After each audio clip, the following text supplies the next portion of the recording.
नमस्कार मित्रों, मैं नीरज सक्सेना, फिजिक्स फैकल्टी। आज हम नया चैप्टर स्टार्ट करेंगे, परमाणु। परमाणु व नाभिक, दो चैप्टर ऐसे चैप्टर हैं जिनके बारे में आप प्रीवियसली बहुत कुछ जानते हो, क्योंकि आपके ये 11th केमिस्ट्री में भी है। तो स्वाभाविक है इन दो चैप्टर्स में मुझे ज़्यादा कुछ नहीं बताना पड़ेगा, बल्कि आपसे हेल्प मिलेगी, क्योंकि आप भी कुछ कंसेप्ट इसमें जानते हैं। लेकिन अब क्योंकि मैं भी उन्हीं चैप्टर्स को पढ़ा रहा हूं जो आपने केमिस्ट्री में पढ़ रखे हैं, तो स्वाभाविक है मेरा पॉइंट ऑफ व्यू फिजिक्स के थ्रू होगा। यानी मैं फिजिक्स को के माध्यम से आपका वह टॉपिक पढ़ा रहा हूं जो आपने केमिस्ट्री में पढ़ा है। तो मेरा पहलू थोड़ा सा अलग होगा, है ना, विश्लेषण टाइप का पहलू होगा। तो कोशिश करूंगा कि आपको अलग से लगे, जैसे आपने केमिस्ट्री में पढ़ा है उस हिसाब से न लगे, उसमें कुछ डिफरेंस आए, है ना। हालांकि परमाणु की वही प्रारंभिक स्टोरी डाल्टन से ही चालू होती है, फिर थॉमसन पे आती है, फिर रदरफोर्ड पे जाती है, फिर बोर पे जाती है। अब जैसे मेरा पक्ष है या मेरा पहलू है कि न तो डाल्टन, न थॉमसन, न रदरफोर्ड, न बोर, इसमें कोई भी असफल नहीं रहा। परमाणु एक ऐसी इकाई है जिसमें सभी ने रिपेयर की है। ऐसा समझिए कि डाल्टन की सभी बातें भी गलत नहीं है। डाल्टन की एक टास्क को गलत कह सकते हो आप, बाकी अन्य तो सही है। थॉमसन के सेंस में बात करें तो परमाणु के संदर्भ में थॉमसन की भी सारी बातें गलत नहीं है, उनकी भी कोई एक दो बातें गलत निकली, बाकी सही है। इसी प्रकार से रदरफोर्ड। तो मेरे कहने का मतलब यह है कि परमाणु एक ऐसी इकाई है जिसमें सभी ने अपनी भूमिका निभाई और सभी ने उसमें संशोधन किया है। एग्जैक्टली जैसे अपन कोई एक घर बनाते हैं, पहले चुनाई होती है, कारीगर आता है, ईंटें वींटें चुनता है, वगैरह वगैरह। फिर उसमें फैब्रिकेटर का भी काम आता है, वो आपके लोहे की जालियां वालियां बनाता है। आरसीसी वाले की भी भूमिका होती है, वो उस पर छत बनाता है। फर्नीचर बनाने वाला कारपेंटर भी आता है, वो भी उसमें कुछ अपनी भूमिकाएं निभाता है। ये सब लोग पिछले के कार्य में कौन कोई एरर बताते हैं, त्रुटि बताते हैं, साहब उन्होंने ये गलती करी तो भाई तुम सुधार दो, वो थोड़ा सुधारते हैं। फिर अगला उसके बाद आएगा, वो अपनी एरर वो बताएगा कि रेस में ये एरर रखी। कुल मिलाकर आगे से आगे आने वाला पिछली एरर को थोड़ा दूर करता जाता है और अपनी तरफ से नया कार्य करता है, तो फिर थोड़ी बहुत त्रुटि आ जाती है, फिर अगला आता है। लेकिन जब पूरा एक घर या भवन बन चुकता होता है तो एक सभी के अपने एफर्ट से उसमें सुंदरता आ जाती है। एग्जैक्टली परमाणु में भी इसी तरह की कहानी है। यह 1803 से स्टार्ट होने वाली कहानी है, 1913 और उसके भी आगे तक चल रही है, अभी तक भी पढ़ी रहे, है ना, और विश्लेषण तो अभी भी चल ही रहे होंगे। तो हमारा पक्ष जो फिजिक्स वाले हैं उनका पक्ष यह है कि इसमें रिजेक्टेड या असफल कोई भी नहीं रहा, बल्कि सभी की अपनी अपनी सफलता है, सभी ने उसमें रिपेयर किया है, करेक्शन किया, और आगे से आगे परमाणु में शुद्धता या परमाणु के कंसेप्ट में प्योरिटी आने लगी, है ना। तो साहब उसी कहानी को मैं स्टार्ट करता हूं, है ना। ये कहानी सब स्टार्ट होती है सन 1803 से। तो इसमें सब सबसे पहले आ जाए एटॉमिक स्ट्रक्चर, परमाणु संरचना, है ना, यानी एटॉमिक स्ट्रक्चर। क्लियर। परमाणु संरचना में सबसे पहले डाल्टन का परमाणु प्रतिरूप।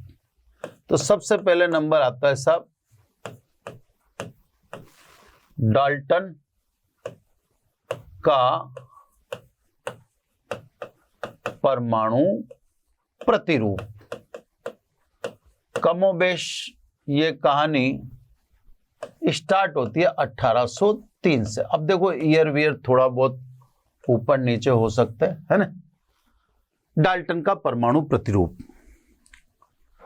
डाल्टन ने सन 1803 में परमाणु सिद्धांत का प्रतिपादन किया। डाल्टन के परमाणु सिद्धांत के अनुसार प्रत्येक पदार्थ सूक्ष्मतम इकाई से निर्मित है। बिल्कुल सही बात है। इस सूक्ष्मतम इकाई को परमाणु कहते हैं। तो सब प्रत्येक पदार्थ सूक्ष्मतम इकाई से निर्मित है और इस सूक्ष्मतम इकाई का नाम क्या दिया गया? परमाणु। अब बोलो साहब इसमें क्या गलत है? कुछ भी गलत नहीं है, बात सही है। तो सब देखो कहां सही हो रहे हैं ये। दूसरी बात, भिन्न भिन्न तत्वों के परमाणु भिन्न भिन्न होते हैं। भिन्न भिन्न तत्वों के परमाणु भिन्न भिन्न है ना? ये बात भी सही है, इसमें भी कोई गलती नहीं है। वास्तव में भिन्न भिन्न तत्वों के परमाणु भिन्न भिन्न। तो देखो डाल्टन की पहली बात सही है, प्रत्येक पदार्थ सूक्ष्मतम इकाई से निर्मित है जिसे परमाणु नाम दिया गया। दूसरी बात भी सही है कि भिन्न भिन्न तत्वों के परमाणु भिन्न भिन्न होते हैं। अब तीसरी बात सुनिए सब, परमाणु को किसी भी भौतिक या रासायनिक विधि द्वारा विभाजित नहीं कर सकते हैं, है ना? यानी परमाणु अविभाज्य है। अब सब ये एक चीज है जो गलत साबित हुई। किसके कारण गलत साबित हुई? ये गलत साबित हुई गैसों के आयनीकरण के कारण। गैसों के आयनीकरण की घटना एक ऐसी घटना है जिसने डाल्टन को गलत साबित कर दिया। यानी गैसों के आयनीकरण में परमाणु को विभाजित पाया गया, क्योंकि गैसों के आयनीकरण में जो निकलकर एक पार्टिकल जिसे अपन इलेक्ट्रॉन कहते हैं वह परमाणु का ही घटक था। तो मेरे कहने का मतलब है कि डाल्टन की दो टास्क बिल्कुल सही है, लेकिन परमाणु अविभाज्य है। डाल्टन की यह बात गलत साबित हो गई। क्लियर? तो डाल्टन पूरी तरह से गलत कहां रहे?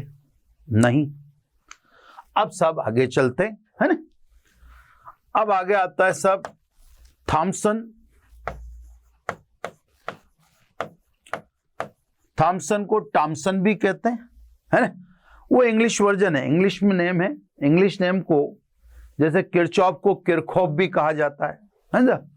तो वो एक वर्जन है, इससे कोई थॉमसन को टॉमसन भी कहता है ना? तो सब थॉमसन का परमाणु प्रतिरूप है ना? अब अपन लगभग 1897 के करीब आ चुके हैं। गैसों के आयनीकरण की घटना सन 1897 करीब में घटित हुई। ताज्जुब वाली बात यह है, इस घटना का अध्ययन क्रुक्स ने किया, रॉन्जन ने किया, थॉमसन ने किया, औरों ने भी। जिनने भी गैसों के आयनीकरण की घटना का अध्ययन किया, मुझे जहां तक जानकारी है, उन सभी वैज्ञानिकों ने किसी न किसी की खोज की। यानी गैसों का आयनीकरण एक ऐसी घटना थी जिससे सभी वैज्ञानिकों को कुछ न कुछ मिला। थॉमसन को भी मिला। गैसों के आयनीकरण की घटना का अध्ययन कर थॉमसन ने कैथोड किरणों की खोज की। कैथोड किरणों की खोज की। थॉमसन के अनुसार कैथोड किरण नगण्य द्रव्यमान के ऋणावेशित कण इलेक्ट्रॉन से निर्मित है। अब बात को ध्यान से समझते जाना। थॉमसन के अनुसार कैथोड किरण नगण्य द्रव्यमान वाले ऋणावेशित कण इलेक्ट्रॉन से निर्मित है और यह इलेक्ट्रॉन परमाणु का पार्ट है, भाग है, क्योंकि ये जो चीज सामने आ रही है आपके, यह इलेक्ट्रॉन जो सामने आ रहा है, ये गैसों के आयनीकरण में सामने आ रहा है। आयनीकरण का मतलब यही है कि परमाणु आयनित हो गया, यानी उसका घटक बाहर निकल गया। तो थॉमसन ने कहा यह जो घटक है यह परमाणु का घटक है, यानी परमाणु का पार्ट है। स्वाभाविक है, परमाणु विभाज्य साबित हुआ, अविभाज्य नहीं रहा। जैसा कि डाल्टन ने कहा था, किसी भौतिक व रासायनिक विधि द्वारा परमाणु को विभाजित करना संभव नहीं है, लेकिन गैसों के आयनीकरण में संभव हुआ। क्लियर? अब देखो, किसी किसी चीज को किसी अन्य प्रयोग से भी संबल मिलता है, उसकी बात को थोड़ा वजन मिलता है। जैसे लगभग इसी समय हेनरी बेकेरेल ने रेडियोएक्टिविता की खोज की। रेडियोएक्टिविता में भी अल्फा बीटा गामा किरणें, यानी वहां भी इलेक्ट्रॉन का उत्सर्जन था। तो सब same particle emitted in other incidents, एक अलग घटना में वही पार्टिकल उत्सर्जित हुआ। हालांकि ठीक है, बीटा पार्टिकल और कैथोड किरण में फर्क है। बीटा पार्टिकल की वेलोसिटी बहुत ज्यादा होती है, कैथोड किरण की वेलोसिटी उसकी तुलना में कम है ना? तो फर्क तो है, लेकिन कुल मिला के ये मान सकते हैं कि सब थॉमसन की बात सही थी कि वास्तव में परमाणु इलेक्ट्रॉन परमाणु का ही एक घटक है, भाग है। अब थॉमसन की अपनी मान्यता। थॉमसन की मान्यता के अनुसार परमाणु विद्युत उदासीन है ना? ये सिंपल सी मान्यता, परमाणु विद्युत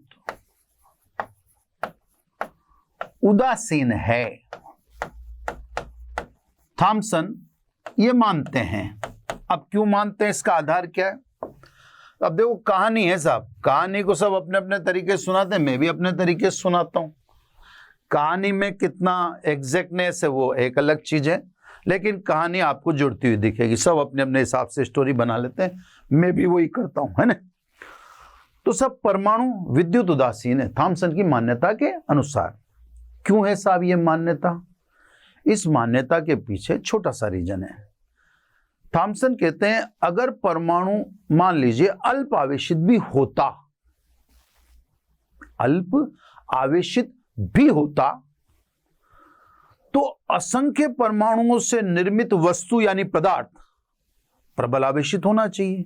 बात तो सही है कि साहब अगर परमाणु में अल्प आवेश भी रह जावे तो जो पदार्थ बनता है वो तो असंख्य परमाणु से मिलकर बनता है, तो फिर पदार्थ तो प्रबल आवेशित होना चाहिए। क्लियर? जबकि वास्तव में सभी पदार्थ सामान्यतः उदासीन ही होते हैं। तो थॉमसन का यह फैक्ट भी बिल्कुल सही है कि परमाणु के पास अल्प आवेश भी होता तो पदार्थ प्रबल आवेशित हो जाता, किंतु पदार्थ प्रबल आवेशित नहीं होता या पदार्थ प्राकृतिक रूप से आवेशित नहीं होता, इसका मतलब वो जिनसे मिलकर बना है वो आवेशित नहीं है। तो सब परमाणु विद्युत उदासीन है। कारण मैंने एक्सप्लेन कर ही दिया कि यह मान्यता किस अनुसार रही। अब परमाणु विद्युत उदासीन है तो इलेक्ट्रॉन ऋण आवेशित कण परमाणु का ही भाग है। इसका मतलब उतनी ही मात्रा का धन आवेश परमाणु में विद्यमान होना चाहिए, तभी तो परमाणु विद्युत उदासीन रह पाएगा। बाय द वे, थॉमसन के समय प्रोटॉन की खोज नहीं हुई थी, प्रोटॉन की खोज बाद में हुई है ना? आप रदरफोर्ड से कह सकते हो प्रोटॉन की खोज, पर थॉमसन के समय धनावेशित पार्टिकल प्रोटॉन की खोज नहीं हुई थी। तो सब थॉमसन ने कहा कि भाई इतनी मात्रा का धन आवेश भी परमाणु के अंदर उपस्थित है, तभी परमाणु विद्युत उदासीन है। इस प्रकार सन 1904 में, मतलब अपन यूं समझ सकते हैं कि 7 साल इस विश्लेषण में लग गए थॉमसन को भी। सन 1904 में थॉमसन ने परमाणु प्रतिरूप के संदर्भ में सुझाव दिया कि परमाणु 10⁻⁻10 मीटर त्रिज्या का एक ठोस गोला है जिसमें इलेक्ट्रॉन की स्थिति ठीक वैसी ही है जैसे तरबूज में बीज की होती है। तरबूज में जो बीज होते हैं उन बीज को आप इलेक्ट्रॉन यानी ऋण आवेशित कण मान लीजिए, और जो लाल भाग होता है बीजों के आसपास वह उतनी मात्रा का धन आवेश मान लीजिए, तो परमाणु विद्युत उदासीन भी हो गया। लेकिन इलेक्ट्रॉन के वितरण थॉमसन मॉडल में कोई सिस्टमेटिकल नहीं है। थॉमसन के मॉडल में धनावेश भी केंद्रित नहीं है बल्कि बिखरा हुआ है। इसीलिए थॉमसन के मॉडल को प्लम पुडिंग मॉडल भी कहते हैं। लेकिन वो प्लम पुडिंग मॉडल की जो प्रारूप है वो उस तरह से ही, जैसे मैंने भी आपको बताया कि थॉमसन के अनुसार परमाणु लगभग 10⁻⁻10 मीटर त्रिज्या का एक ठोस गोला है, ठोस, जिसमें इलेक्ट्रॉन की स्थिति ठीक वैसी है जैसी तरबूज में बीज की होती है। यह सब परमाणु मॉडल रहा थॉमसन का। अब देखो आप, थॉमसन का इलेक्ट्रॉन सच है, यह सही मान्यता थी, आज भी मानी जाती है, तो थॉमसन गलत कहां? वास्तव में परमाणु विद्युत उदासीन होता है, तो थॉमसन गलत कहां? मतलब थॉमसन की दो बातें तो बिल्कुल सही हैं। जो मॉडल प्रिपेयर हुआ उसमें मिस्टेक है, मिस्टेक, मेजर मिस्टेक है कि धनावेश बिखरा हुआ है। क्लियर सब? थॉमसन के इस परमाणु मॉडल से प्रकाश विद्युत प्रभाव,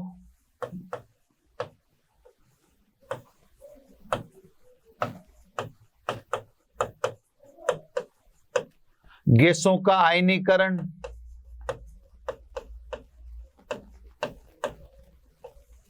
और इसके अलावा तापायनिक उत्सर्जन,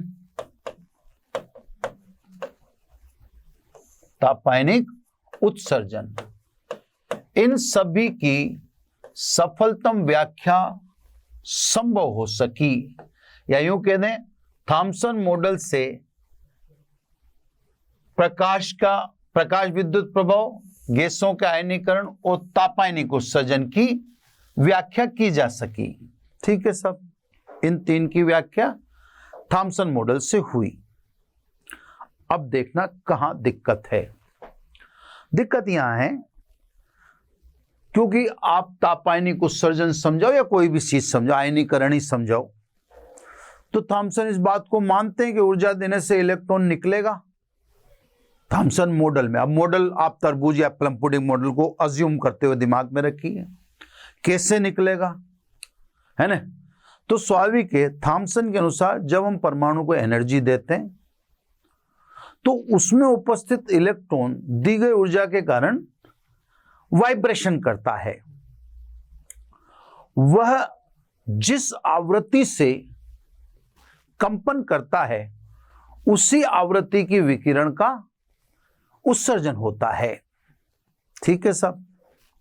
तो ऊर्जा देने से इलेक्ट्रॉन वाइब्रेशन करेगा यानी कंपन करेगा, और उसके कंपन की जो आवृत्ति है उसी आवृत्ति की विकिरण का उत्सर्जन होगा। लेकिन अब बात को समझें, हाइड्रोजन की बात करें हम, हाइड्रोजन में केवल एक इलेक्ट्रॉन है, केवल एक इलेक्ट्रॉन। हाइड्रोजन परमाणु को जब आप एनर्जी दोगे तो एक ही इलेक्ट्रॉन वाइब्रेशन करेगा। एक इलेक्ट्रॉन वाइब्रेशन करेगा, उसकी वाइब्रेशन की जो आवृत्ति होगी वो विकिरण उत्सर्जित होगी, बिल्कुल सही। लेकिन हाइड्रोजन परमाणु में या हाइड्रोजन परमाणु से विकिरणों के समूह उत्सर्जित होते हैं, वो भी भिन्न भिन्न आवृत्ति के। तो फिर इसका मतलब थॉमसन मॉडल सफल नहीं है, क्योंकि वह बात को जो अपन, क्योंकि ये जो मैं कह रहा हूं कि विकिरणों के समूह उत्सर्जित हुए, तो इसका मतलब अब स्पेक्ट्रम का प्रायोगिक अध्ययन किया जाने लगा। तो जैसे जैसे देखो हम आगे बढ़ते जा रहे हैं, वैसे वैसे आप ये भी समझो कि टेक्नोलॉजी विकसित। अब मैंने जैसे यूं कहा कि साहब जिस आवृत्ति से, थॉमसन के अनुसार जिस आवृत्ति से इलेक्ट्रॉन कंपन करेगा उस आवृत्ति की विकिरण उत्सर्जित होगी। लेकिन हाइड्रोजन परमाणु जिसमें केवल एक इलेक्ट्रॉन होता है, जब उसको ऊर्जा देते हैं तो एक पर्टिकुलर निश्चित आवृत्ति की विकिरण उत्सर्जित होनी चाहिए थॉमसन के अनुसार। लेकिन हाइड्रोजन से विकिरणों के समूह उत्सर्जित होते हैं, जिन्हें लाइमन, बामर, पास्टन, ब्रैंकट, फुंड कहते हैं।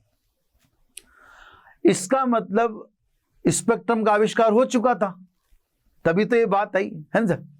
तो थॉमसन मॉडल ये समझाने में सफल नहीं हुआ कि परमाणु विकिरणों के समूह उत्सर्जित क्यों करते हैं, और इसके अलावा और भी घटनाएं जो थॉमसन मॉडल द्वारा समझाई न जा सकी। अब सब इसके बाद आ जाइए आप, अब बात करते हैं अपन रदरफोर्ड के परमाणु प्रतिरूप की। रदरफोर्ड का के परमाणु प्रतिरूप, रदरफोर्ड का परमाणु प्रतिरूप है ना। तो रदरफोर्ड के परमाणु मॉडल है ना। रदरफोर्ड के परमाणु मॉडल में सबसे महत्वपूर्ण भूमिका जो है वो है अल्फा कण प्रकीर्णन की, है ना। तो सबसे पहले बात करते हैं अपन अल्फा कण प्रकीर्णन प्रयोग। पहले इस पे सेंटर्ड होते हैं, अल्फा कण प्रकीर्णन प्रयोग। तो पहले यहां केंद्रित होते हैं अपन, फिर आगे की बात करेंगे। अल्फा कण प्रकीर्णन प्रयोग में पहले दो बातें। इसकी पहली बात है अल्फा कण कोण, पहले इसके बारे में बात करें।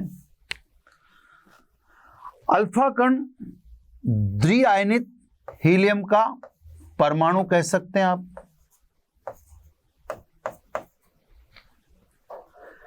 या आप अल्फा कण को हीलियम का नाभिक भी कह सकते हैं। दोनों बातें एक ही हैं, है ना। दोनों में किसी प्रकार का कोई अंतर नहीं है ना। इनमें या अल्फा कण पर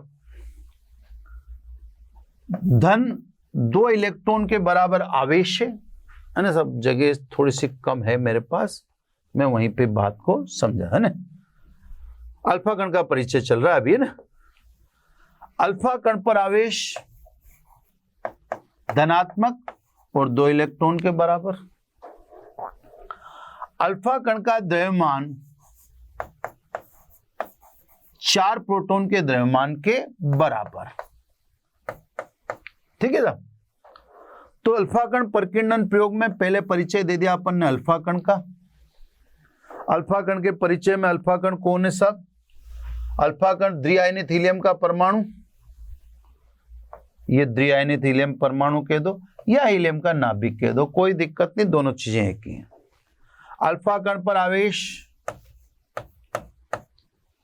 धनात्मक 2 इलेक्ट्रॉन के बराबर। अल्फा कण का द्रव्यमान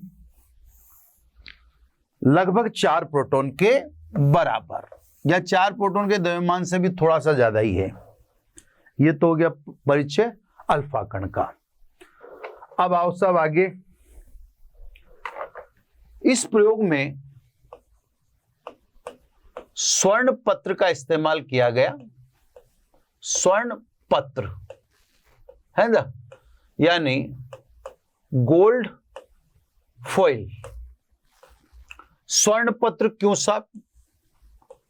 देखो साहब, स्वर्ण पत्र आघातवर्धनीयता के द्वारा आपको केमिस्ट्री में समझाया जाता है। मैं आपको उसका एक्चुअल वास्तविक मायनों में उसका अर्थ समझाता हूं, है ना। स्वर्ण पत्र यानी सोना सबसे तन्य पदार्थ है, टेंसाइल मैटर।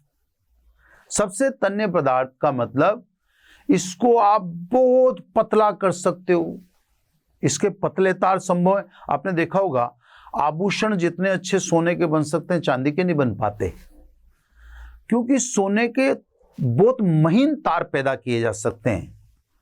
ये तार आप लोहे के, चांदी के, अन्य के पैदा नहीं कर सकते, क्योंकि उसकी तन्यता अधिक है, टेंसाइल नेचर उसकी शानदार है।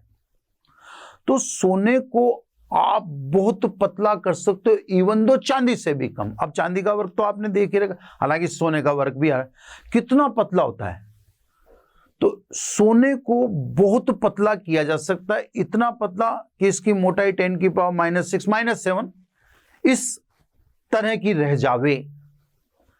इतनी पतली पन्नी में हम ये मान सकते हैं कि एक स्थान पर लगभग 1 या 2 परमाणु ही रहे होंगे। जैसे अपने ब्यावर की तिल पट्टी नहीं आती, आपने अभी सर्दी के समय आती है तिल्ली की एक खाने की, वो जो पतली पतली बिल्कुल, वो तिल्ली की पट्टी में एक जगह एक ही तिल्ली होती है। तो स्वर्ण पत्र की भी भूमिका ये मान लो कि उसकी तन्यता बहुत अधिक है, तो उसको इतना पतला कर सकते हैं कि एक स्थान पर एक ही या 1-2 ही परमाणु रह जावें, इतना पतला इसको कर सकते हैं। किसको? स्वर्ण पत्र को। अब सब इतना पतला इसके पीछे अपन क्यों पड़े हुए हैं? आप कारण समझो। आप इस बात को समझिए कि जिन अल्फा कणों को आप आपतित करने जा रहे हैं स्वर्ण पत्र पर, ये वो अल्फा कण हैं जिनकी भेदन क्षमता सबसे कम होती है। इसकी जो पेनिट्रेशन पावर है वो नगण्य है। अल्फा कण की भेदन क्षमता बहुत अधिक थोड़ी है। आप अल्फा बीटा गामा के परिचय में देखें, अल्फा कण पतले कागज के पन्ने को ही पार कर पाता है, जबकि बीटा कण 5 मिमी मोटी परत को पार कर देता है। गामा कण 30 मिमी मोटी शीशे की परत को पार कर देता है। तो बीटा और गामा में तो फिर भी थोड़ी दम है, गामा में तो सबसे ज्यादा दम है। 30 मिमी शीशे की परत को पार करना कोई छोटी मोटी बात नहीं, शीशे की डेंसिटी बहुत अधिक होती है। बीटा कण भी पर्याप्त दमदार है, क्योंकि वो 5 मिमी मोटी शीशे की परत को पार कर देता है। लेकिन अल्फा पार्टिकल की जहां बात करेंगे, अल्फा पार्टिकल की भेदन क्षमता नगण्य है। मैं लिख देता हूं यहां पर, भेदन क्षमता नगण्य है। तो सारा परिचय मैंने कहा ना, मैं आपको पढ़ाऊंगा तो वही जो आपने पढ़ रखा है, लेकिन मैं फिजिक्स के व्यू से पढ़ाऊंगा तो मैं स्वाभाविक है मैं अलग से कुछ आपके सामने तथ्य प्रस्तुत करूंगा। तो ये मेरे प्रस्तुत किए गए तथ्य है ना। तो सब जब इतनी अल्प भेदन क्षमता का पार्टिकल है, इसके प्रेक्षण प्रयोग में लिए जा रहे हैं, तो फिर इसके प्रेक्षण क्या माना रखेंगे? आप तो कह दोगे कि वह तो हवा में ही 12-13 सेंटीमीटर दूर तक नहीं जा पाता, तो अगर पन्नी से टकरा कर आ गया तो कौन सी बड़ी बात है। लेकिन पन्नी जब इतनी पतली कर दी गई हो कि पन्नी पर एक स्थान पर 1 या 2 परमाणु ही रह गए हों, फिर अल्फा कण का टकरा कर कुछ दिखाना, दर्शाना माना रखता है, फिर उसका महत्व बढ़ जाता है। तो सब महत्व, क्योंकि ये भी रदरफोर्ड भी जानते थे, अगर मैं अल्फा कण प्रकीर्णन प्रयोग के संदर्भ में सबको बताऊंगा परिणाम को, तो एक बार तो सभी सोचेंगे कि यार अल्फा कण स्वर्ण पत्र से टकरा कर लौट आया तो उसमें कौन सी बड़ी बात होगी, वो तो कागज के पत्र को ही पार नहीं कर पाता। इसलिए रदरफोर्ड ने स्वर्ण पत्र को अत्यधिक पतला या ऐसा पदार्थ लिया जो बहुत पतला हो सके। अब रदरफोर्ड कहेंगे कि मेरे प्रेक्षण 1 परमाणु या 2 परमाणु से टकराकर आने वाले प्रेक्षण हैं, फिर तो ताज्जुब सबको ही करना पड़ेगा, फिर तो वो घटना सबके लिए ही ताज्जुब वाली होगी। तो साहब गाइगर और मासदन के द्वारा स्वर्ण पत्र को इतना पतला करवाया गया या लिया गया प्रयोग में। गाइगर और मासदन तो प्रयोग करता थे, पर सोने के पत्र को पतले से पतले से पतले से पतले से करवाए जाते रहे और फिर प्रेक्षण आए, है ना। अब देखो ध्यान से, ये सब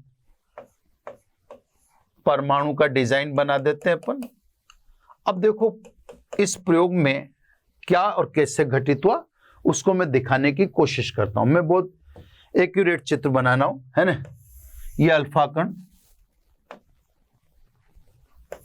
है ना, ये अल्फा पार्टिकल,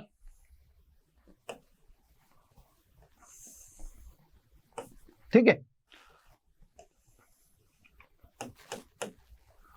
कलर मेरे को थोड़ा सा 1-2 लेने पड़ेंगे। यहां पे मैं कलर चेंज कर देता हूं, या फिर अभी देखो जहां तक आपको सही सही दिख रहा है वहां तक तो ठीक है। ये सही दिख रहा है आपको, ये सही दिख रहा है ना। ये परकीर्णन कोण छोटा बना देता हूं, ये थीटा परकीर्णन कोण, जिस कोण से अल्फा कण विचलित हुआ उस कोण को परकीर्णन कोण कह रहे हैं, ठीक है। और देखिए अब अलग कलर से ले लेता हूं, ये अल्फा कण, ये सब अल्फा कण है ना। अब परकीर्णन कोण ज्यादा हो रहा है, मोर देन 90, है ना।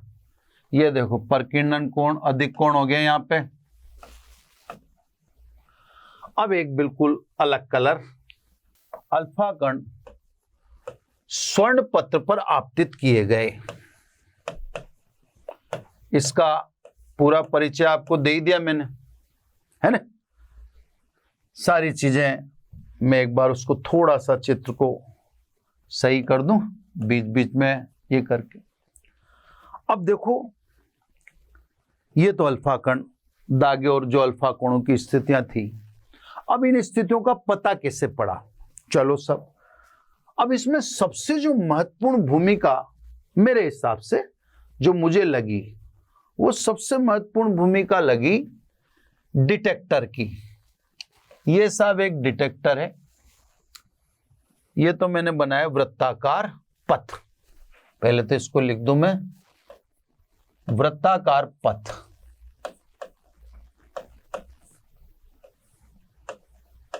ठीक है साहब।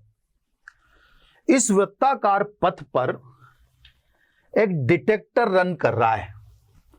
डिटेक्टर को मैं ग्रीन कलर से बनाता हूं। ये डिटेक्टर की पोजीशन है जो अल्फा कणों को डिटेक्ट करता है ना। ये मैं इसकी भिन्न भिन्न स्थितियां दिखा रहा हूं। अभी आपको सारी बात समझा दूंगा, है ना। संसूचक है ये, जो अल्फा कणों का डिटेक्शन करता है। डिटेक्शन करता है का मतलब अल्फा कण स्वर्ण पत्र के बाद या आपतित अल्फा कण किधर जा रहे हैं, है ना, किस कोण पर जा रहे हैं, वगैरह वगैरह। तो ये डिटेक्टर है जो इस वृत्ताकार पथ पर चलाया जा सकता है ना। तो ये संसूचक, यहां पर कहीं पे भी लिख दें, स्पेस ज्यादा नीला अलग से, ये डिटेक्टर। संसूचक अंग्रेजी में लिख देता हूं ताकि कई शब्द हिंदी में कठिन होते हैं। डिटेक्टर। अब देखो साहब, मैं जो समझता हूं, मैंने जो अध्ययन किया है और मुझे जो समझ में आया है वो मैं आपको समझा रहा हूं। अब देखो, डिटेक्टर परकीर्णित अल्फा कण के संदर्भ में सूचनाएं दे रहा है और उन सूचनाओं से रदरफोर्ड हमें परमाणु के संदर्भ में जानकारी दे रहे हैं, है ना। अब देखो, सूचना और जानकारी, डिटेक्टर क्या क्या बताता है। देखो साहब,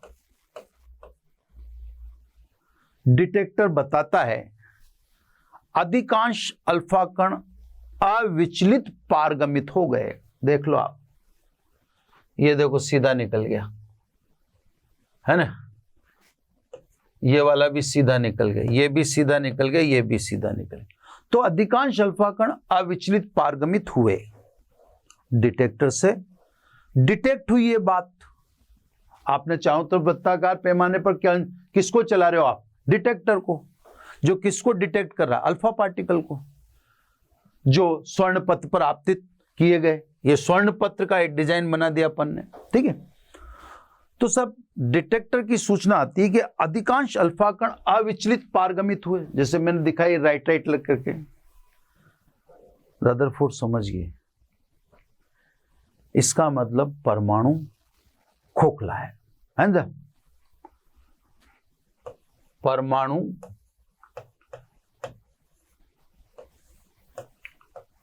खोखला है।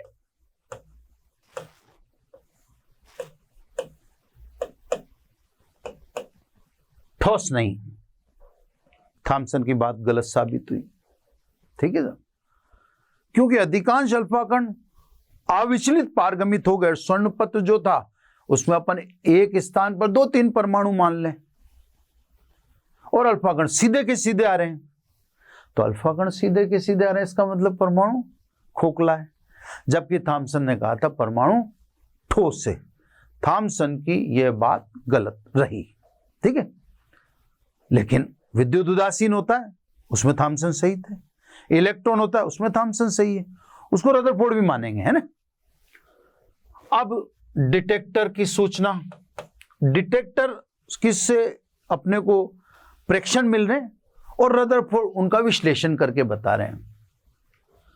अब डिटेक्टर का दूसरा विश्लेषण, आप इन दो को देखो, मैंने सब दिखा रखे हैं, एक्चुअली मैंने सब बना रखा है। इस वाले अल्फा पार्टिकल को देखो और इस वाले को देखो। ये देखो, ये रेड कलर से कुछ अल्फा कण अल्प प्रकीर्णन कोण पर विचलित हुए। ये देखो, ये अल्प प्रकीर्णन कोण पर विचलित हुआ, ये भी अल्प प्रकीर्णन कोण पर विचलित हुआ। ध्यान रहे, अल्फा कण धनावेशित पार्टिकल है और वह अल्प कोण पर, अल्प प्रकीर्णन कोण पर, इसको प्रकीर्णन कोण कहते हैं, अल्प प्रकीर्णन कोण पर विक्षेपित हुआ। अब रदरफोर्ड कहते हैं इसका मतलब परमाणु में धनावेश उपस्थित है ना। परमाणु में धन आवेश उपस्थित है। मतलब थॉमसन सही है। थॉमसन ने भी कहा था कि परमाणु में धनावेश उपस्थित है। स्वाभाविक है, धनावेशित पार्टिकल अगर विचलित होगा, विक्षेपित होगा, तो धन धन के बीच में प्रतिकर्षण से होगा। तो डिटेक्टर से जो जो सूचनाएं मिल रही हैं, रदरफोर्ड उनका विश्लेषण करके परमाणु के संदर्भ में टिप्पणी करते जा रहे हैं। तो मैं पहले क्या बता रहा हूं कि डिटेक्टर में देखा कि अधिकांश अल्फा कण अविचलित पारगमित हो गए, मतलब परमाणु खोखला है ना। इसके बाद कुछ अल्फा कण अल्प प्रकीर्णन कोण पर विक्षेपित हुए। तो साहब रदरफोर्ड समझ गए कि परमाणु में धनावेश उपस्थित है, क्योंकि अल्फा कण खुद धनावेशित पार्टिकल है। अगली बात, समझे, अगली बात में हजारों में से कुछ एक, उनको कुछ एक संख्या में 2-4 भी बोल सकते हो या 1-2 भी बोल सकते हो। हजारों में से कुछ 1-2 अल्फा कण अधिक कोण पर, यानी 90 डिग्री से अधिक कोण पर या 90 डिग्री से अधिक प्रकीर्णन कोण पर विक्षेपित हो, वापस लौट गए। आप देखो, इसको देखो, इसको देखो, यह अधिक कोण पर विक्षेपित हुआ, इसको देखो, ये वापस लौट गया, है ना। इसका मतलब समस्त धनावेश एक सूक्ष्म बिंदु पर केंद्रित है। समस्त धन आवेश। अब क्योंकि इलेक्ट्रॉन थॉमसन के अनुसार नगण्य द्रव्यमान के कण हैं, तो अपन यूं कहेंगे या रदरफोर्ड यूं कह रहे हैं कि इसका मतलब संपूर्ण धनावेश व अधिकांश द्रव्यमान एक छोटे से बिंदु पर केंद्रित है, जिसे नाभिक नाम दिया गया। तो डिटेक्टर बताता जा रहा है और रदरफोर्ड उस डिटेक्टर के डिटेक्शन पर संसूचक की सूचनाओं के आधार पर परमाणु के संदर्भ में टिप्पणियां कर रहे हैं। तो डिटेक्टर ने बताया कि साहब हजारों में से कुछ 1-2 अल्फा कण ऐसे भी रहे जो 90 डिग्री से अधिक कोण पर विक्षेपित हो, वापस लौट आए। तो फिर रदरफोर्ड कहते हैं इसका मतलब परमाणु का समस्त धनावेश व, अब द्रव्यमान में जोड़ जाड़ देता हूं ना, बाद में कहा गया है ना, वह अधिकांश द्रव्यमान एक बिंदु पर केंद्रित है, केंद्रित है।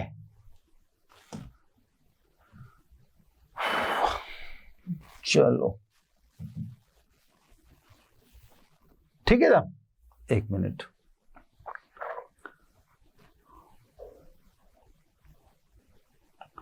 बिंदु पर केंद्रित है, केंद्रित है, जिससे नाभिक नाम दिया गया है ना, नाभिक नाम दिया गया।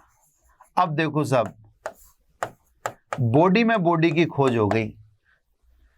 बात कर रहे थे हम परमाणु की। परमाणु एक खुद बॉडी है और उसका जब विश्लेषण किया तो देखो परमाणु का समस्त धनावेश व अधिकांश द्रव्यमान एक बिंदु पर केंद्रित है, जिससे नाभिक नाम दिया गया। तो खोज किसी, विश्लेषण किसी और का चल रहा है और उसमें निकाय के अंदर निकाय डेवलप हो गया, यानी एक नई चीज उसमें परमाणु में प्राप्त होगी रदरफोर्ड के प्रयोग से। ठीक है, तो ये तो साहब अल्फा कण प्रकीर्णन प्रयोग, उसमें डिटेक्टर की जो सूचनाएं हैं उसके आधार पर रदरफोर्ड अपनी टिप्पणियां कर रहे हैं और उनकी टिप्पणियों से जो चीज सामने आई वो मैंने लिख भी दिए और आपको समझा भी दिए और आपको यही बता दिया कि देखो एक बॉडी का विश्लेषण करने से और चीजें भी सामने आई। अब यही नहीं, रदरफोर्ड की और भी संबंध है। अब और बातें करें रदरफोर्ड के संदर्भ में। ठीक है साहब, अन्य बातों में रदरफोर्ड ने कूलाम के नियम की सत्यता को भी स्पष्ट किया है ना साहब। रदरफोर्ड ने स्पष्ट किया कि कूलाम का नियम बिल्कुल सत्य है। कैसे सत्य, बात को समझना आप, है ना। अधिकांश अल्फा कणों का अविचलित गुजर जाना, यानी परमाणु खोखला है, वो विश्लेषण अपनी जगह हो चुका, अब अन्य चीजें है ना। तो अधिकांश अल्फा कण अविचलित गुजर गए। इसका मतलब यह हुआ कि नाभिक परमाणु की तुलना में बहुत छोटा है, बहुत छोटा वास्तविकता में। इसीलिए अधिकांश अल्फा कण उसके दूर से गुजरे। भाई कूलाम का नियम कहता है F is proportional to 1/r², है ना। यदि R अधिक है तो F कम होगा और यदि R अल्प है तो F अधिक होगा। तो देखो वो चीजें रदरफोर्ड से कितनी जानकारी मिलवा रही हैं। अधिकांश अल्फा कण अविचलित गुजर गए, ये तभी हो सकता है कि नाभिक के वो आसपास रहे ही नहीं, लेकिन दागे तो स्वर्ण पत्र पे ही थे, फिर गए कहां। तो एक्चुअली नाभिक परमाणु की तुलना में बहुत छोटा आकार है, बहुत छोटा है ना। इसलिए अधिकांश अल्फा कण, मैं आपको आकार भी समझा दूं, ये देखो साहब, अपन देखें तो नाभिक का आकार 10⁻⁻15 है, इसका 1,00,000 गुना करो आप तो आ जाता है परमाणु का आकार, है ना। ये नाभिक का आकार, और इसका आपने कितना गुना किया, 1,00,000 गुना, तो किसका आकार आ गया, परमाणु का आकार आ गया। तो ये तो दिख ही रहा है ना कि वास्तव में परमाणु नाभिक से 1,00,000 गुना, ठीक है साहब। तो रदरफोर्ड ने कूलाम के नियम की पुष्टि की और रदरफोर्ड ने स्पष्ट किया कि कूलाम का नियम परमाणुीय दूरियों के लिए लागू है, नाभिकीय परास में लागू नहीं है। यह भी रदरफोर्ड ने कहा था, नाभिक के अंदर कूलाम का नियम लागू नहीं है, परमाणुीय परास में कूलाम का नियम लागू है। कैसे? तो साहब अधिकांश अल्फा कण नाभिक के अति सूक्ष्म आकार के कारण नाभिक से दूर से गुजरे, है ना। जैसे अपन कहते हैं जिसके सब सर्दी बढ़ी नहीं है बल्कि शरीर की सहन क्षमता घट गई है, रुपया गिरा नहीं है बल्कि डॉलर बढ़ गया है। तो इस जैसी बात समझो कि साहब नाभिक बहुत छोटे आकार का है, इससे आपतित अधिकांश अल्फा कण दूर से गुजरे, और आर अधिक है तो प्रतिकर्षण बल नगण्य है, इससे अल्फा कण अविचलित गुजर गए। लेकिन जैसे जैसे अल्फा कणों की नाभिक से दूरी कम होती गई, आर कम होता गया, प्रतिकर्षण बढ़ता गया, और प्रतिकर्षण बढ़ता गया तो प्रकीर्णन कोण भी बढ़ने लगा। ये देखा, तो जैसे जैसे अल्फा कण नाभिक के करीब से गुजरेगा वैसे वैसे प्रतिकर्षण बल की तीव्रता बढ़ेगी रदरफोर्ड के अनुसार, कूलाम के अनुसार। आर कम तो एफ अधिक, प्रतिकर्षण बल बढ़ा, और प्रतिकर्षण बल बढ़ा तो प्रकीर्णन कोण भी बढ़ा। तो साहब कुछ एक अल्फा कण 90 डिग्री से अधिक कोण पर प्रकीर्णित होकर वापिस आए तो नाभिक के बहुत नजदीक से गुजरे। तो साहब रदरफोर्ड ने कूलाम के नियम की भी सत्यता को माना। और बात, रदरफोर्ड ने भिन्न भिन्न धातु पत्र लेकर अल्फा प्रकीर्णन प्रयोग किया और इस प्रयोग में पाया कि भिन्न भिन्न धातु पत्रों से प्रकीर्णित अल्फा कणों की संख्या भिन्न भिन्न है। भिन्न भिन्न धातु पत्रों पर आपतित अल्फा कणों के प्रकीर्णन की मात्रा या प्रकीर्णित अल्फा कणों की संख्या भिन्न भिन्न प्राप्त हुई। इस विश्लेषण से रदरफोर्ड ने स्पष्ट किया कि भिन्न भिन्न धातुओं के धातुओं के परमाणु के अंदर उपस्थित नाभिक में धनावेश की मात्रा भिन्न भिन्न होती है। समझे आप? तो सब रदरफोर्ड ने यह भी स्पष्ट किया, रदरफोर्ड के अनुसार प्रकीर्णित अल्फा कणों की संख्या n, कैपिटल N, नाभिक में उपस्थित धनावेश के वर्ग के समानुपाती अनुक्रमानुपाती होती है, यानी n is proportional to z square, यानी n is proportional to z square. Clear साहब?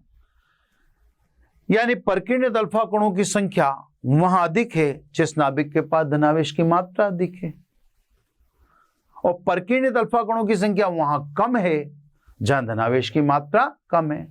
तो भिन्न भिन्न धातु पत्रों से या पत्रों द्वारा प्रकीर्णित अल्फा कणों की संख्या भिन्न भिन्न है और अल्फा कणों की संख्या भिन्न भिन्न है। तो यह स्पष्ट होता है कि भिन्न भिन्न धातु पत्रों के नाभिक में धनावेश की मात्रा भिन्न भिन्न होती है, यानी सभी नाभिकों में धनावेश की मात्रा एक समान नहीं है। इसके बाद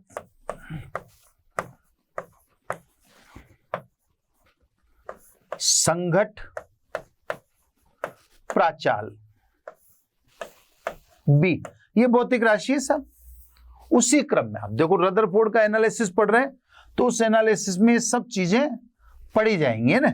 उसी एनालिसिस के अंतर्गत आने वाली चीजें। संगत प्राचाल, जब अल्फा कण नाभिक से दूर होता है तो अल्फा कण के वेग सदिश की नाभिक के केंद्र से दूरी बी, या नाभिक के केंद्र से लंबवत दूरी बी को संगत प्राचाल कहते हैं, है ना। यानी ये समझो साहब, आप इधर ही बना दे, इधर कर देता हूं मैं, ये न्यूक्लियस है ना, ये तो नाभिक का सेंटर ऑफ नाभिक है ना, ये तो सब सेंटर ऑफ न्यूक्लियस, ठीक है, ये सेंटर ऑफ न्यूक्लियस। अब जब अल्फा कण नाभिक से दूर होता है ना, मैं आपको जैसा सुना है वैसे, ये अल्फा कण नाभिक से दूर है, क्लियर। नाभिक के करीब से निकलेगा तो परकीर्णित होगा, ये परकीर्णन कोण बता दिया मैंने, थीटा, है ना। ये अल्फा कण है ना, इस पर आवेश अपन जानते हैं +2e के बराबर होता है। तो जब अल्फा कण नाभिक से दूर है तो उसके वेग सदिश, मैंने यू लिख दिया उसको ना, वेग सदिश की नाभिक के केंद्र से लंबवत दूरी, की नाभिक के केंद्र से लंबवत दूरी, ये सब ये वाली दूरी, ये केंद्र से लंबवत दूरी, एक मिनट सीधा पेन कर दें, लंबवत दूरी, इधर से सही नहीं हो रहा है ना, इधर से उठ रहा है, एक मिनट है ना, एक मिनट, चलो।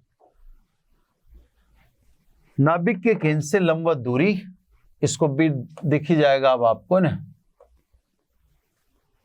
बी को संगत प्राचाल कहते हैं। तो संगत प्राचाल की तो मैंने डेफिनेशन बता दी, जब अल्फा कण नाभिक से दूर होता है तो उसके वेग सदिश की नाभिक के केंद्र से लंबवत दूरी बी को संगत प्राचाल कहते हैं। रदरफोर्ड के अनुसार परकीर्णन कोण थीटा व संगत प्राचाल बी के मध्य संबंध निम्न है, बी बराबर 1/4 pi epsilon 0 Z E square cot θ/2 upon half mu square, यानी B इज इक्वल टू, इसको क्या लिख दें, K ZE square cot θ/2 upon kinetic energy यानी E के। ये सब संगत प्राचाल है, डेफिनेशन मैंने 2 बार सुनाई दी आपको। अब देखो, इसका भी कोई मैसेज बहुत खतरनाक नहीं है, अब आप इसके मैसेज में थोड़ा सा समझ जाओ, है ना। देखो, पहली बात, जब B अधिक है, यानी अल्फा कण नाभिक से दूर है ना, तो कोट है ना, एक मिनट, ये जो के पेन उठाने में दिक्कत दे रहा है, ये पेन नहीं दे रहा आराम से ना, थोड़ा बोर्ड में हल्की सी मिस्टेक चली। तो कोट θ/2, जब B अधिक है तो कोट θ/2 B अधिक है, B अधिक है ना। अब कोट θ/2 अधिक है तो थीटा अल्प है, इसलिए थीटा अल्प होगा। भाई, कोट थीटा का मान ज्यादा कब होता है, सॉरी, कोट थीटा का मान अधिक कब होता है, कम कोण पर होता है, है ना। जैसे कोट 0 अनंत है, कोट 90 तो 0 है। तो जब कोट के मान कम होते हैं, यानी कोण का मान कम होता है जब कोट अधिक होता है, तो कोण का मान कम होता है जब जाके कोट अधिक होता है। तो देखो बी अधिक है, यानी अल्फा कण दूर है, तो प्रकीर्णन कोण कम होगा। वही अभी यहां बात कर रहे थे अपन कि अगर कण दूर है तो नगण्य प्रतिकर्षण है, नगण्य प्रतिकर्षण है तो प्रकीर्णन कोण अल्प होगा। दूसरी बात, जब B अल्प है तो कोट थीटा वाई 2 भी अल्प है। अब कोट थीटा वाई 2 अल्प है तो कोट थीटा के कम मान किस पे होते हैं? अधिक कोण पर, है ना। इसलिए थीटा अधिक होगा। अब देखो अल्फा कण जब नाभिक के पास से गुजरेगा, इधर देखो आप इस चित्र में, अल्फा कण जब नाभिक के पास से गुजरेगा, ये देखो, इसको देखो और इसको देखो, है ना। अल्फा कण जब नाभिक के पास से गुजरेगा तो स्वाभाविक रूप से, एक मिनट वो चित्र मैं उसमें वो कट लगा देना, वो दिक्कत देगा बाद में, इसलिए हटा देता हूं उसको, है ना। अल्फा कण जब नाभिक के पास से गुजरेगा, स्वाभाविक है, कूलाम भी कहते हैं कि आर कम होगा तो एफ अधिक होगा, फिर प्रकीर्णन कोण बढ़ेगा। अब देखो सबसे शानदार बात, सबसे शानदार बात, यदि B बराबर 0, B बराबर 0 मतलब अल्फा कण केंद्र की दिशा में आपतित है ना। केंद्र की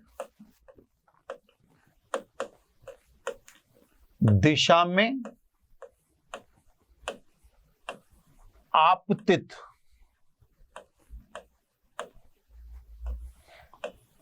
अल्फा कण के लिए, अब देखो साहब आप, ये अल्फा कण केंद्र की दिशा में आपतित है, तो यदि B बराबर 0 यानी अल्फा कण नाभिक के केंद्र की तरफ जा रहा है, तो कोट थीटा वाई 2 बराबर 0।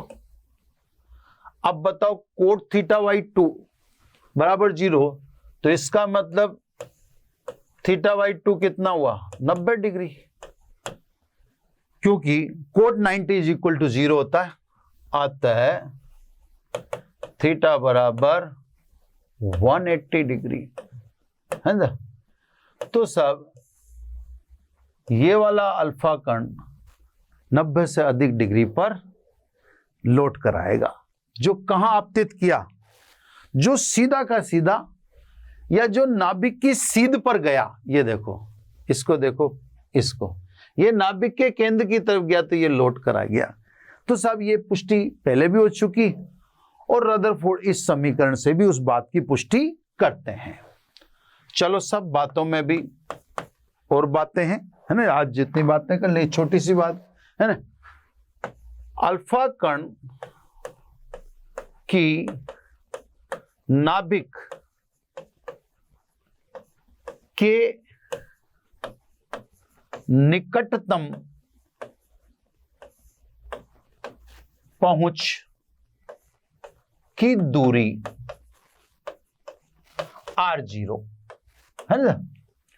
यहां पर आप यूं समझिए कि हम नाभिक के आकार का, यानी रदरफोर्ड नाभिक के आकार का आकलन कर रहे हैं, एग्जैक्ट नहीं बता रहे। देखो नाभिक के आकार का आकलन, मैं आपको फिर क्या कह रहा हूं कि जो चीज आपको बता रहे कि अल्फा कण की नाभिक के निकटतम पहुंच की दूरी, तो निकटतम पहुंच की दूरी का मतलब यहां पर है कि सब जस्ट नाभिक के आकार का आकलन किया जा रहा है कि नाभिक का आकार कितना है। पहले डेफिनेशन बोलता हूं, फिर 2 मिनट में समझाता हूं। नाभिक की दिशा में आपतित अल्फा कण, किसमें? नाभिक की दिशा में आपतित अल्फा कण कि नाभिक के केंद्र से वह न्यूनतम दूरी जिस पर अल्फा कण विराम अवस्था में आ जाए या वापस उसी पथ पर लौट आए, अल्फा कण की नाभिक के निकटतम पहुंच की दूरी कहलाती है। दोबारा एक बार बोलता हूं, फिर मैं भी समझाता हूं। नाभिक की दिशा में आपतित अल्फा कण की नाभिक के केंद्र से वह न्यूनतम दूरी r0 या वह न्यूनतम दूरी जहां अल्फा कण विराम अवस्था में आ जावे या वापिस उसी पथ पर लौट आवे, निकटतम पहुंच की दूरी r0 कहलाती है। अब बात को समझना, यह सब नाभिक, क्लियर? नाभिक की दिशा में आपतित अल्फा कण, यह नाभिक की दिशा में आपतित अल्फा कण केंद्र की ओर मान लिया। अल्फा कण कौन है साहब? जिस पर आवेश 2 इलेक्ट्रॉन के बराबर, वो धनात्मक है ना? अब ध्यान से समझना, यह अल्फा कण जैसे जैसे नाभिक के निकट पहुंचेगा वैसे वैसे, अब यहां यह भी बताता हूं, इसको इतनी काइनेटिक एनर्जी दी E के मेगा इलेक्ट्रॉन वोल्ट, इसको आप चाहो तो half m alpha v alpha square कह दो, है ना? इस अल्फा कण को अपन ने, ये सब डबल लाइन है, डबल लाइन ना होके सिंगल कर देता हूं मैं वहां पे, ताकि कहीं कंफ्यूजन ना हो। ये सिंगल कर दूं, एक लाइन हटा देता हूं। ये देखो एक लाइन हटेगी नहीं अभी, चलो कोई बात नहीं, अभी सही कर दूंगा बाकी, है ना? हाँ, आप बात पर अपनी जगह पर कंसंट्रेट रहें, मेरा काम मैं करता रहता हूं, मेरे को जब थोड़ा सा चित्र गड़बड़ लग जाता है तो, है ना? अब नाभिक की दिशा में आपतित अल्फा कण, जैसे जैसे अल्फा कण, मान लीजिए E के मेगा इलेक्ट्रॉन वोल्ट या ये काइनेटिक एनर्जी, इस एनर्जी से नाभिक की दिशा में आपतित अल्फा कण जैसे जैसे आगे बढ़ेगा नाभिक की ओर, वैसे वैसे प्रतिकर्षण बल के कारण उसकी गति ऊर्जा में कमी होगी और स्थिति ऊर्जा में वृद्धि होगी। जब वह नाभिक के सर्वाधिक निकट पहुंच जाएगा तो या तो वो विराम अवस्था में आ जाएगा या जिस दिशा में आया था पुनः उस दिशा में लौट जाएगा। इस दूरी को ही निकटतम पहुंच की दूरी r0 कहते हैं। तो निकटतम पहुंच की दूरी r0 पर अल्फा कण की संपूर्ण गति ऊर्जा किसमें कन्वर्ट होगी? स्थिति ऊर्जा में कन्वर्ट हो गई। दोबारा एक बार और समझ लें, मान लीजिए E के मेगा इलेक्ट्रॉन वोल्ट ऊर्जा से आपतित अल्फा कण नाभिक की सीध में या दिशा में दागा गया, तो जैसे जैसे अल्फा कण खुद पॉजिटिव है, तो जैसे जैसे अल्फा कण नाभिक की दिशा में जाएगा वैसे वैसे प्रतिकर्षण बल के कारण गति ऊर्जा में कमी और स्थिति ऊर्जा में वृद्धि होगी। जब अल्फा कण नाभिक के सबसे निकट दूरी पे पहुंच जाएगा तो वहां पर उसके प्रतिकर्षण के कारण गति ऊर्जा शून्य हो जाएगी और स्थिति ऊर्जा अधिकतम हो जाएगी। संपूर्ण गति ऊर्जा किसमें बदल जाएगी? स्थिति ऊर्जा में। उस दूरी को, नाभिक के केंद्र से उस दूरी को ही कहते हैं निकटतम पहुंच। अब ये त्रिज्या तो नहीं है, इसको त्रिज्या तो नहीं कह सकते, लेकिन इससे किसका आकलन हो जाएगा? नाभिक के आकार का। अब सब, क्योंकि स्थिति ऊर्जा के Q1 Q2 अपॉन R, अब के एक तो है आपका नाभिक, नाभिक पर आवेश Zd से बताते हैं, Q1 तो नाभिक और दूसरा है अल्फा कण, तो ये Q1 और ये Q2 है ना, अपॉन दोनों के बीच की दूरी R0, यानी पेन चेंज कर लो ना, यानी U is equal to K2kZe square upon R0। ठीक है साहब, अब ये मान एक में रख दो समीकरण 1 से, समीकरण 1 में 1 से 2kZe square upon R0 u is equal to E K, यानी निकटतम पहुंच की दूरी r0 is equal to 2k z² अपॉन ई के।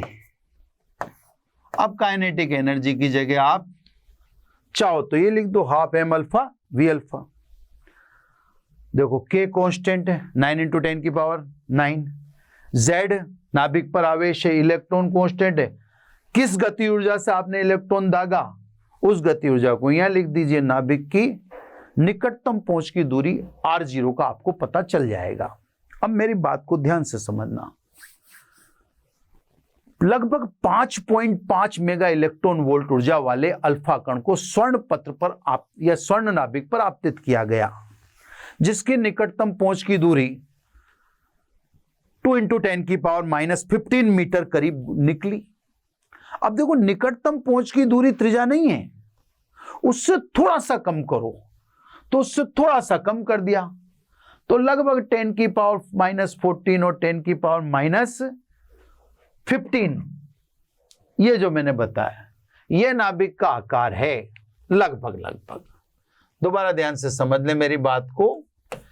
अब आप कहेंगे या आपके दिमाग में ये बात आएगी कि सब अल्फा कण और अधिक ऊर्जा का दाग देते है ना, तो सब अगर अल्फा कण और अधिक ऊर्जा का दाग दोगे वो नाभिक के बहुत समीप चला जाएगा, और नाभिक के बहुत समीप चला जाएगा तो नाभिकीय बल द्वारा नाभिक के अंदर निगल लिया जाएगा, फिर डिटेक्ट ही नहीं हो पाएगा। तो साहब रदरफोर्ड ने भरपूर कोशिश की, भिन्न भिन्न ऊर्जा वाले अल्फा कणों को आपतित किया, जो अधिक ऊर्जा वाले थे वो डिटेक्ट ही नहीं हुए। इसका मतलब नाभिकीय बल की परास में आते नाभिक ने उनको निगल लिया। तो साहब जो सर्वाधिक ऊर्जा का अल्फा कण लौट कर आए वो 5.5 मेगा इलेक्ट्रॉन वोल्ट वाला था जो लौट कर आ सका। तो इसका मतलब वो सबसे कम दूरी पर गया। अब जैसे मान लो एक सिंपल एग्जाम, ये दूरी 2 सेंटीमीटर है मान लीजिए, तो नाभिक का आकार 1.5 सेंटीमीटर, 2 सेंटीमीटर तो नहीं हो सकता क्योंकि नाभिक की त्रिज्या तो नहीं, पर उससे कम करेंगे क्या साहब? निकटतम पहुंच की दूरी है तो उससे कम कर लो। तो साहब स्वर्ण नाभिक का आकार तो लगभग एक्यूरेट है रदरफोर्ड की निगाह में कि साहब स्वर्ण नाभिक तो लगभग एक्यूरेट साइज में रहा, क्योंकि लगभग 5.5 मेगा इलेक्ट्रॉन वोल्ट अल्फा कण, ऊर्जा वाले अल्फा कण को नाभिक की दिशा में स्वर्ण नाभिक पर आपतित किया तो 2 इंटू 10 की पावर या 6 इंटू 10 की पावर -15 मीटर r0 यानी निकटतम पहुंच की दूरी निकली, उससे कम कर लो। उससे कम करोगे तो मैंने बताया 10 की पावर -14 और 10 की पावर -15 मीटर रेंज में रदरफोर्ड ने नाभिक के आकार को आंका। तो सब नाभिक का आकार भी आकलित किया जा सका। कैसे किया जा सका ये आपके सामने। अब रदरफोर्ड का परमाणु मॉडल का सुझाव ये आपको नेक्स्ट लेक्चर में देंगे। इस लेक्चर को तो अब यहीं क्लोज करना पड़ेगा क्योंकि घंटे भर से बढ़ता जा रहा है। थ्योरेटिकल है, मैं नए नए पहलू सुनाने की कोशिश करूंगा। Thank you very much. आशा करता हूं हमारे टॉप एजुकेटर का यह लेक्चर आपको पसंद आया होगा। अगर पसंद आया है तो वीडियो को लाइक करिए, चैनल को सब्सक्राइब करिए और शेयर भी करिए, क्योंकि ज्ञान बांटने से बढ़ता है और सही बताऊं तो पुण्य भी मिलता है। मुझे सुनने के लिए बहुत बहुत धन्यवाद। Thank you.